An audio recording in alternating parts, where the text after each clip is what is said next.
Hello, Robert.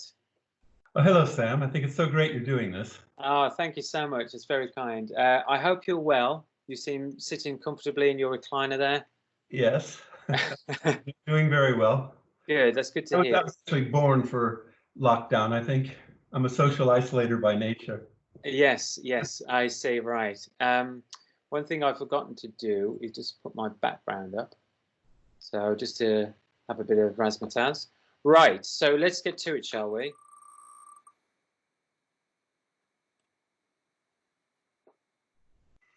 I've written 850 papers, and I guess the thing I'm most proud of right now is my book that came out last year called Blueprint: How DNA Makes Us Who We Are, because that summarizes my 45 years of research in the field. And it's interesting because I was asked to do it 30 years ago, and the climate was so different then, dangerous really, to talk about genetics and psychology, that I chickened out and decided not to do it. But I'm kind of glad I didn't, because at that time, no one had even thought of the DNA revolution. And yet that's the second half of the book, because that's just changed everything in my view. So I think the book is right now, well, not by far, I think, my favorite thing that I've written.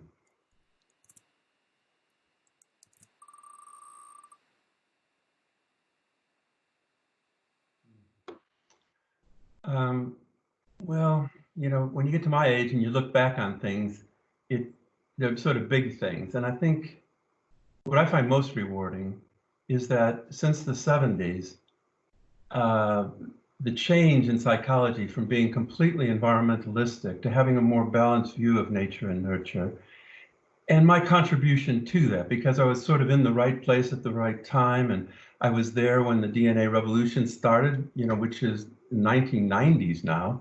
So I think it's seeing that change in the zeitgeist and my contribution to it. I mean, it's a whole field of behavioral geneticists, but I do feel I made some major contributions to that shift.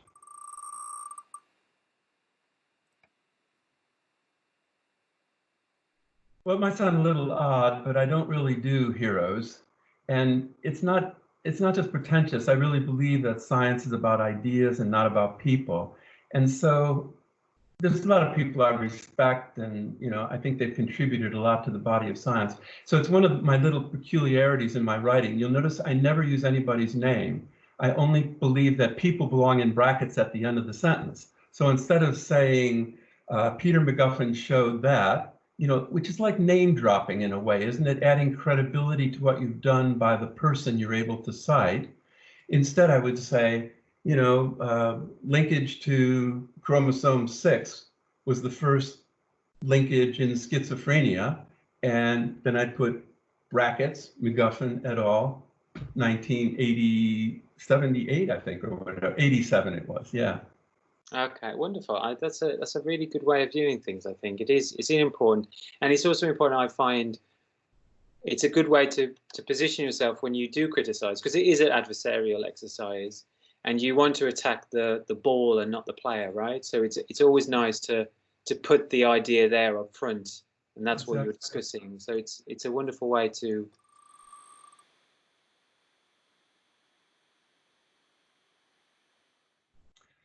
Simple. Good students. Okay. Okay. Should we leave it at that?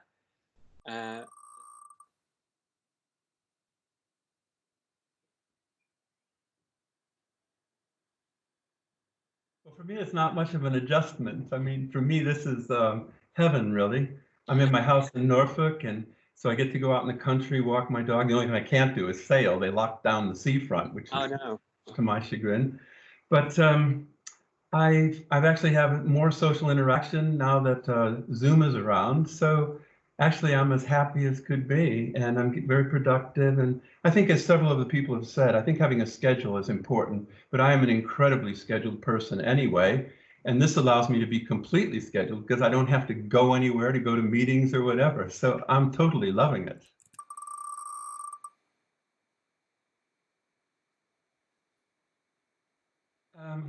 Not really. There was one phase when all this molecular genetic stuff wasn't working out, and I was thinking about I've always wanted to retire on a sailboat. And so I took this long trip. I took a 2-day trip from Amsterdam across the North Sea to Dover. And in the middle of the night, alone, my cabin mate was sleeping in the front of downstairs in the boat.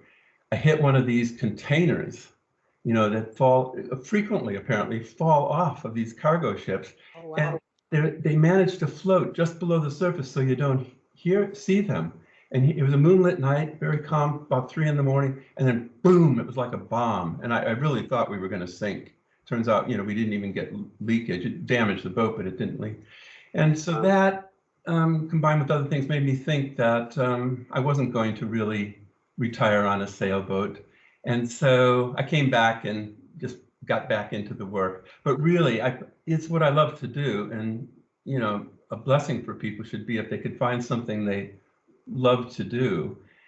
And so as a result, I'm hoping to go out feet first. Yeah.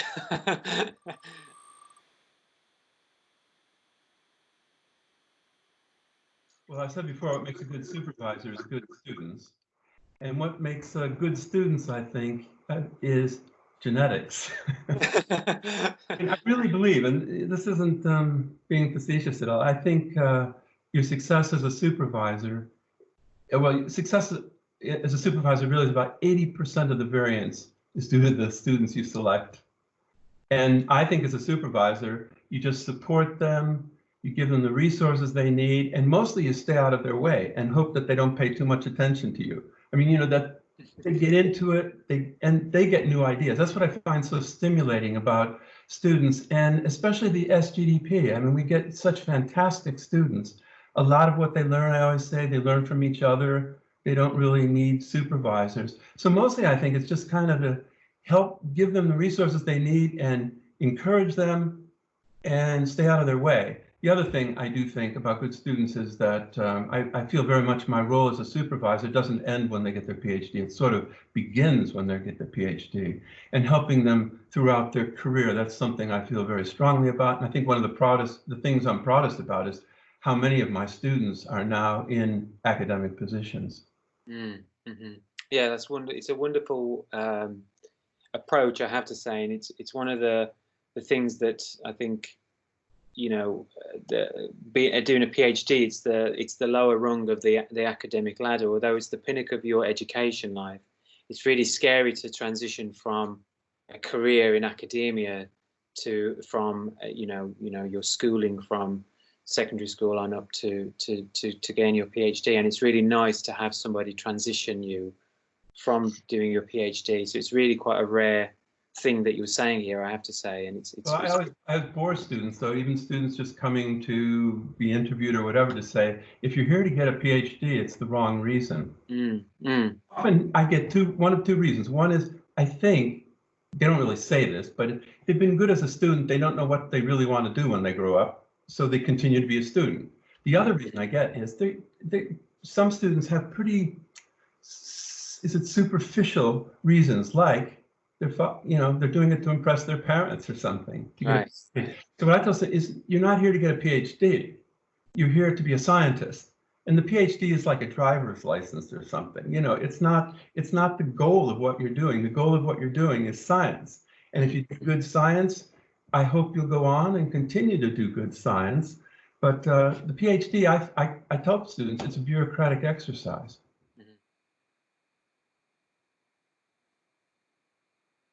Yeah, I don't know if this sounds weird, but I don't have any.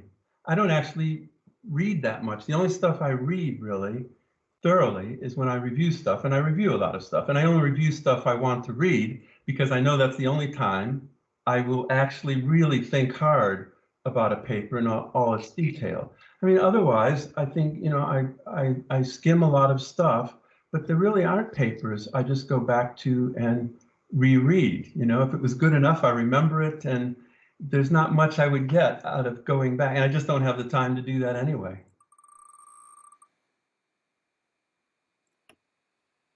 There's a long story to this, which I describe in my book, but I grew up in Chicago, inner city Chicago, in a family well, I won't bring out the violins here, but we didn't have any books in the home, that sort of thing. And I went to the public library and got books and learned to read early and just loved school.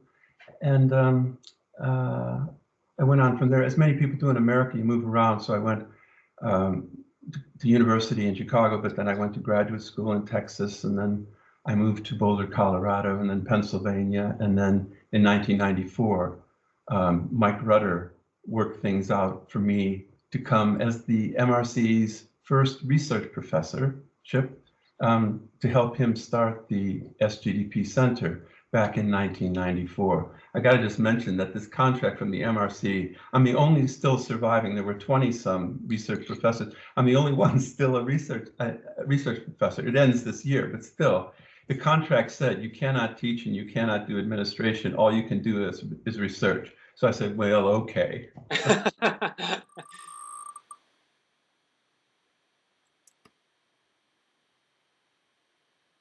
Yeah. In my research, I think genetics is the major systematic force making us who we are, but the environment works in this non-shared way, which is, I think, it's not the systematic effects of family environment very much. It's really idiosyncratic, stochastic, chance sorts of experiences. Now, when people look back on their lives, they sometimes tell stories about how, they went from point A to point B, but I think being honest about it, like Stuart was in his interview that I just listened to for you, with you, it's often very chance sorts of things, and so the first thing that almost happened to me is I almost became a priest. That is, in the Catholic school system in Chicago, and the priests somehow thought that I really ought to go into seminary. And what they do is they steal you away at age 12 and keep you away from girls, But I fortunately realized that wasn't going to be for me. And then the next thing was, I'm in Chicago as a poor kid, and people become lawyers there because all the crooked politicians are lawyers from DePaul University, where I went to university. But then I quickly realized that wasn't for me. And so I was in English and film and philosophy for a couple of years. The nice thing in the American system is you don't specialize at the beginning. You're not allowed to pick a major, as they call it, until you've done 2 years of general sorts of courses, which I think is fantastic. Because how does this 18-year-old know what they want to do the rest of their life, I mean, some do, but very few, I think. And so I was a philosophy major for a while. And at DePaul, they did, I'm rabbiting on here a bit, but I can finish in a couple minutes. They specialized in phenomenology. Do you know what that is? Deskness. And late one night, because it's a commuter college in a way, so no residents. And late one night in the Loop in downtown Chicago, for the third time, I was hearing about eidetic reduction and, deskness and that sort of thing. And I realized I was always getting in trouble because I kept asking, well, how do we know that guy's right? Is it just a matter of someone arguing more than another? And I kept trying to come up with empirical tests. And it dawned on me at that point that if you can test something empirically, it's no longer philosophy. Mm-hmm. What is it? Psychology. Mm-hmm. And so it was at that moment I decided I'd do psychology. Oh, wow. And when chance comes in, I go to the University of Texas at Austin because they gave me a scholarship and they paid me to go. So as an inner city Chicago kid, I thought, well, that's a pretty good deal, getting paid to go to university. But they had the only program in behavioral genetics in the world in 1970 when I went to graduate school. And they required all students to take core courses. Again, it's like the undergraduate system. Your first 2 years of graduate school in the States, you take courses like an undergraduate. Mm. And one of those courses we were all required to take was behavioral genetics. And I was completely floored by it. I mean, just jaw-dropping to see the power of genetics. I'd never in my courses in psychology heard about genetics, ever. And so it just really floored me. And this is where the kind of the interface between genes and environment comes in. I have no idea why it floored me. And 39 other graduate students, not one of them was interested or went on in it. So I think when people tell their stories, they'll often admit that there's an awful lot of chance and just nudges and tipping points where it could have gone one way or the other way. But at that moment, I knew that's what I was going to do the rest of my life.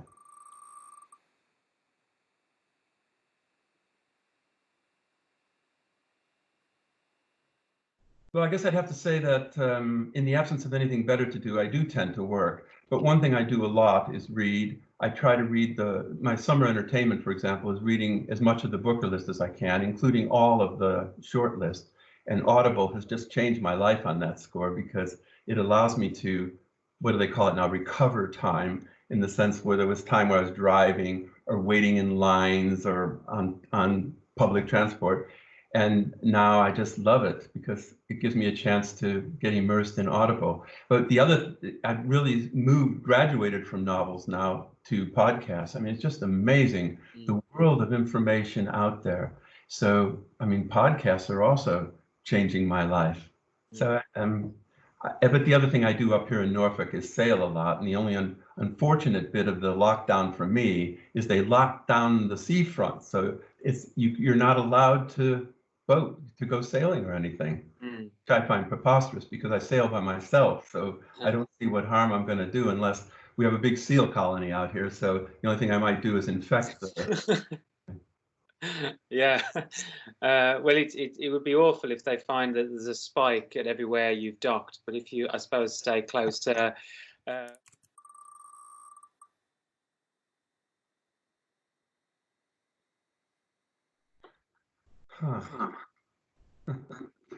That's a tough one for me. It's a good question. I guess the answer is there isn't any one quote. I guess it sounds very hokey, but I do feel very strongly about being kind. Like that website about the lockdown, some clinical psychologist, the KCL's website, had 5 C's or whatever it is.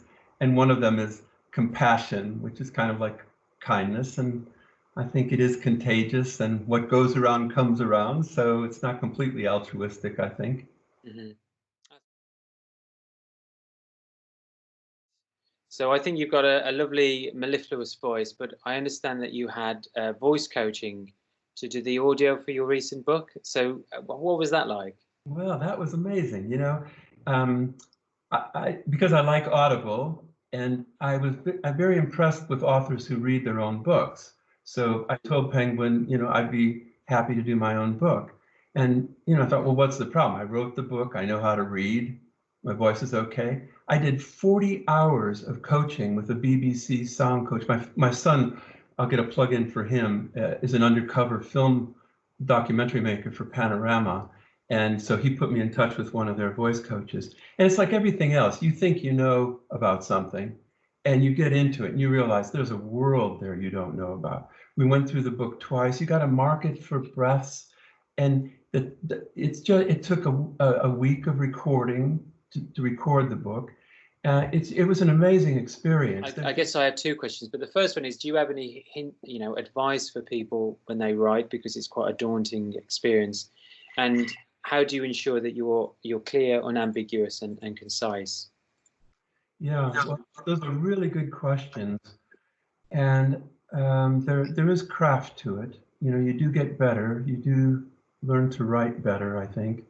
But I don't do advice so much, as you can see when you've asked me about heroes and giving advice and that sort of thing. But one thing I do think is important is Voltaire, I think, said that to be clear is to be brief. And often I find students think that science writing is pompous and pretentious, and you use big words and long sentences. Don't do that. That's a simple piece of advice.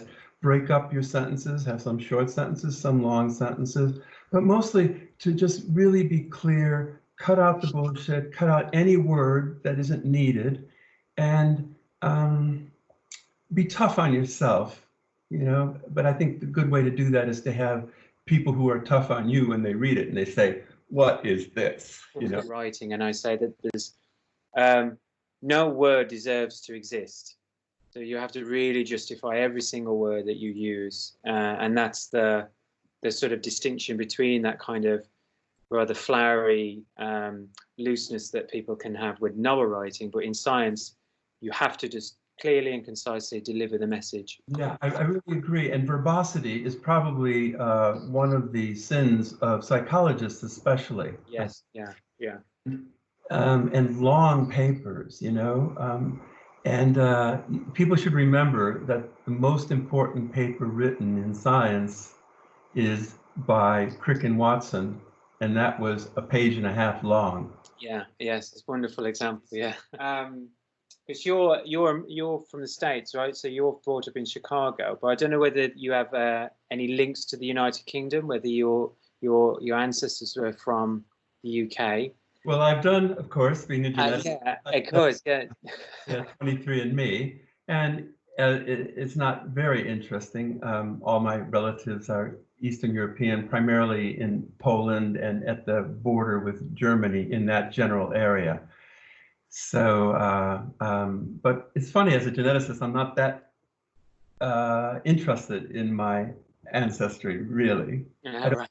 I don't think it explains much variance. You know, it's just kind of interesting historically about finding out your roots. But the other thing is, I don't think of authors, I mean, writers and scientists, what I love about it, it's not nationalistic, it's worldwide. I wish we could have a scientific passport, you know, that would not limit you to a country, because I don't like patriotism in countries and parochialism. And I love it that science is so international, but so too is writing, don't you think? Yeah. I don't think there's even any clusters of writers. I mean, I like writers from all over the world. In fact, it's most interesting, like in the Booker list this year, there's several people who aren't, you know, from England, like that woman who wrote that wonderful book about the last 10 seconds of a prostitute's dying this year. It's called 10 minutes. It's called 10 minutes and 38 seconds. It's the time between when you're killed and you die, you know, your brain goes dead. And she does a whole flashback on her life as a prostitute in Istanbul, of all places. And so, you know, and that's also what's great about the center, is that we have students from all over. One of the things that saddens me the most about Brexit, it's going to be harder to capture the best students from all over Europe. And in my lab, I think we have 1 or 2 students from England, but all the rest of them have been from all over, Poland, Estonia, you know, Italy, Germany. And I love that aspect of it because it enriches everybody. There's a synergy that comes from not being all the same, you know. Robert, you've been a wonderful guest. It's so nice to see that you're doing well and you're in your natural habitat of self-isolation. You've been a wonderful guest, and yes, thank you very much. Okay, thanks. Wonderful.